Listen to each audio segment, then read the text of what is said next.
Pada video sebelumnya kita udah mengetahui bahwa Lugo sudah menyerahkan kepemimpinannya kepada Silong. Nah, pada video kali ini kita akan melanjutkan ceritanya lagi. Cerita ini didasarkan pada novel Saulen chapter ke-185 ya teman-teman. Oke, lanjut ke ceritanya. Setelah mendengar pernyataan Lugo yang ingin menyerahkan kepemimpinannya, 5 anggota Strike Devil tampak kaget pada Lugo. Kemudian Tangsan berkata, "Senior, kamu pasti tidak serius." Lugo tertawa dan menjawab, "Bagaimana mungkin? Aku ingin menangkap anak harimau tanpa memasuki sarangnya. Apakah kamu berani melakukannya? Aku sudah berusaha keras untuk bergabung." Tangsan tersenyum dan berkata, "Tentu saja aku berani. Jika senior ingin bergabung dengan Sekte Tang, maka kamu dan Titan adalah tertua Sekte Tang. Kalau begitu, bisakah aku mempelajari metode produksi panah otomatis itu? Jangan khawatir, aku tidak akan menyebarkannya." Tangsan menggelengkan kepalanya sambil tersenyum. Dia mengatakan, panah otomatis itu hanyalah senjata tersembunyi paling sederhana dari Sekte Tang. Bagaimana mungkin? Itu sesuai dengan nama senior sebagai perajin ilahi. Aku akan menyerahkan desain senjata terbaik Sekte Tang. Mendengar itu, Lugo segera bangkit dan gembira. Benarkah? Senjata apa itu? Apakah itu lebih baik dari panah otomatis? Tidak sampai di situ, Lugo juga bertanya, apakah senjata terbaik itu cukup untuk mengancam nyawa Titel Daulau? Jika mereka dapat dibuat, maka kamu akan membuat tradisi dunia pandai besi. Jika benar begitu, maka senjata itu akan diukir dengan namaku. Sebenarnya, tujuan Lugo untuk bergabung ke Sekte Tang hanya ingin mengetahui cara kerja panah otomatis yang dibuat Tangsan. Ia berpikir, setelah ia mengetahuinya, ia dapat meninggalkan Sekte Tang. Lugo juga sangat terobsesi dengan penempaan. Kemudian kita bakal lanjut ke ceritanya lagi ya teman-teman. Tangsan dengan segera mengeluarkan desain senjata terkuat milik Sekte Tang. Kemudian, ia pun menyerahkan kepada Lugo. Tanpa sepatah kata dan ragu, Lugo mengambil desain itu dan menyimpan panah otomatis di tangannya. Setelah itu Tangsan pun berkata, "Senior, lihat desain ini. Aku percaya kamu tidak akan membocorkannya. Desain ini adalah senjata terkuat dan unik. Kamu benar, kami datang untuk membeli sejumlah logam. Sebagai mantan ketua, seharusnya kamu memberi kami diskon," kata Tangsan. Tatapan Lugo sudah terlalu fokus pada cetak biru itu. Kemudian dia berkata, "Baiklah, Silong, aku serahkan padamu.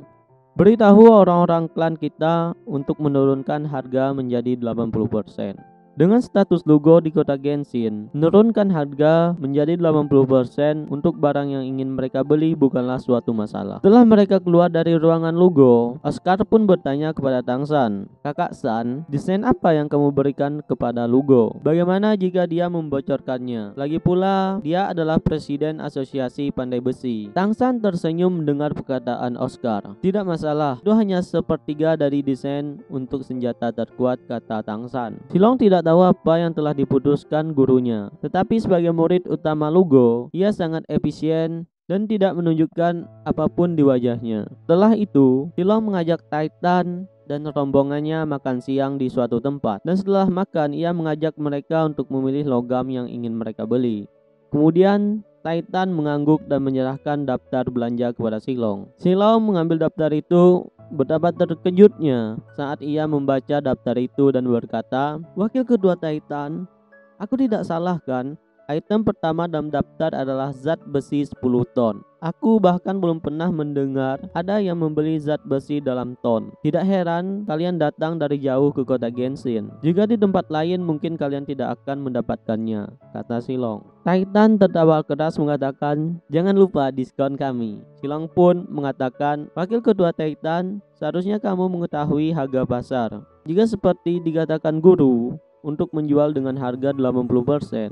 Aku khawatir toko kami akan bangkrut. Bagaimana dengan 90%, kata Silong. Titan memandang Tangsan, dan Tangsan pun mengatakan, "Pada saat itu, aku mendengar tetua Titan mengatakan bahwa semua jenis logam paling murah ada di kota Genshin. 1 kilo zat besi dihargai dengan 1 koin emas. Kami akan melakukannya sesuai dengan harga pasar. Namun aku harap kamu dapat mengumpulkan semua logam yang kami butuhkan dalam waktu sesingkat mungkin." Tangsan menganggap untung yang lebih besar bukanlah hal utama yang mereka cari, melainkan kerjasama jangka panjang. Silong diam-diam menghela napas lega. Baiklah, kami akan menjualnya dengan harga 95%. Klien besar seperti kalian akan selalu mendapatkan perlakuan istimewa. Jangan khawatir, meskipun logam ini sangat berharga, semua akan kusiapkan. Semuanya bisa dikumpulkan dalam waktu 3 hari, kata Silong. Setelah proses negosiasi disepakati oleh kedua belah pihak, pada saat mereka ingin memesan tempat khusus, pemilik restoran mengatakan tempat itu sudah diisi seorang dari Spirit Hall. Ia tidak berani menyuruhnya pindah dari tempat itu. Silong pun tidak ingin menyulitkan pemilik restoran dan memintanya untuk mencari tempat lain untuk mereka.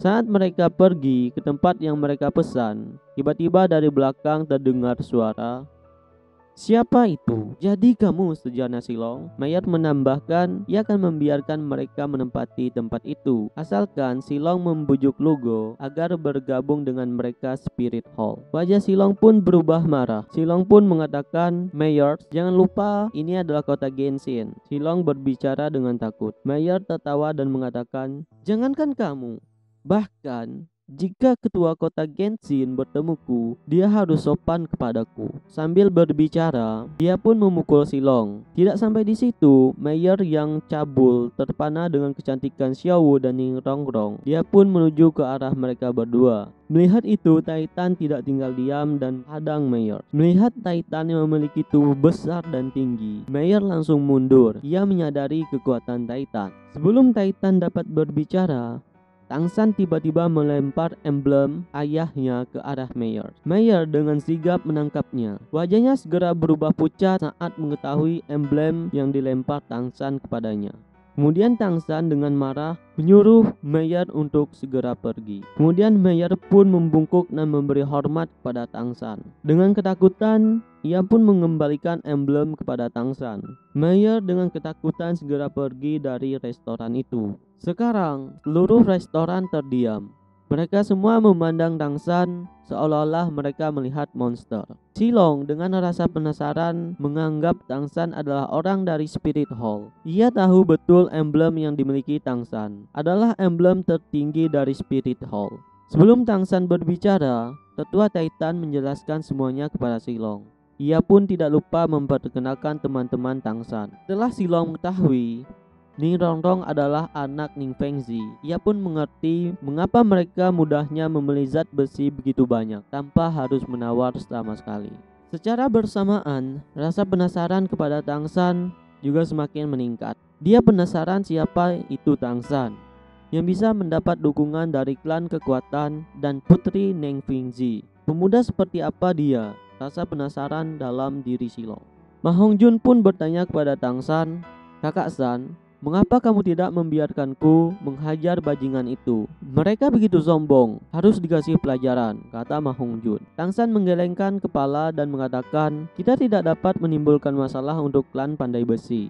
Jika kamu menyerang, Spirit Hall akan menganggap klan Pandai Besi menentang mereka. Suatu saat mereka akan menyerang klan Pandai Besi jika kita terlibat dengan mereka tadi. Aku hanya ingin kita tetap bekerja sama dengan klan Pandai Besi dengan jangka waktu yang panjang," kata Tang San. Silong pun menyadari apa yang dikatakan Tang San memang benar. Jika mereka terlibat perkelahian dengan Spirit Hall, suatu saat mereka akan mendapatkan masalah yang lebih besar. Kemudian Silong mengatakan, "Terima kasih Tuan Muda, aku masih belum bertanya siapa nama Tuan Muda." Silong benar-benar kagum dengan kepemimpinan Tang San. "Aku adalah Tang San, Senior Silong. Dapatkah kamu memberitahu kami tentang hubungan asosiasi Pandai Besi saat ini dengan Spirit Hall?" Silong menjelaskan hubungan mereka dengan Spirit Hall. Ia mengatakan perbedaan yang sangat besar antar Spirit Hall dengan Pandai Besi. Ia menganggap tujuan Mayer mengajak bergabung dengan Spirit Hall hanyalah untuk mendapat keuntungan dari kota Genshin yang menjadi sumber utama pendapatan klan Pandai Besi. Mendengar penjelasan Silong, Tang San memiliki pemahaman dasar tentang hubungan antar asosiasi Pandai Besi dan Spirit Hall.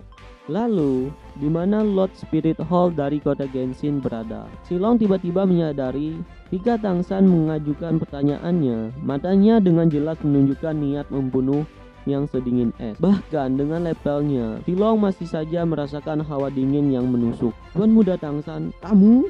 dengan nada terkejut. Tangsan tersenyum dan berkata, "Aku hanya bertanya. Maafkan aku, setelah selesai makan, aku ingin senior Silong untuk menyiapkan hal-hal yang kami butuhkan segera mungkin.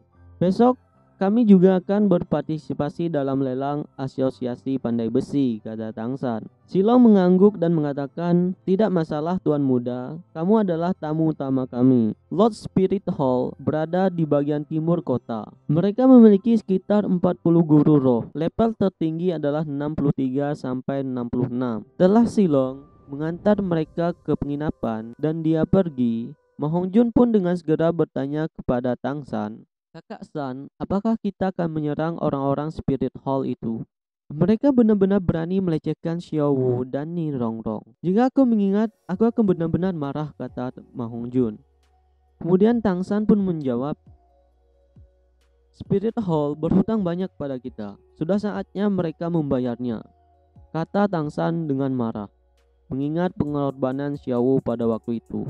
Ma Hongjun senang dengan pernyataan Tangsan. Dia pun bertanya, "Kapan kita akan bergerak, Kakak San?" Tangsan sudah merencanakan penyerangan tersembunyi setelah pelelangan berakhir, sedangkan Titan dan lainnya berada di pelelangan. Tangsan menganggap 2 orang sudah cukup untuk menghabiskan orang-orang Spirit Hall itu. Titan dengan ragu sejenak.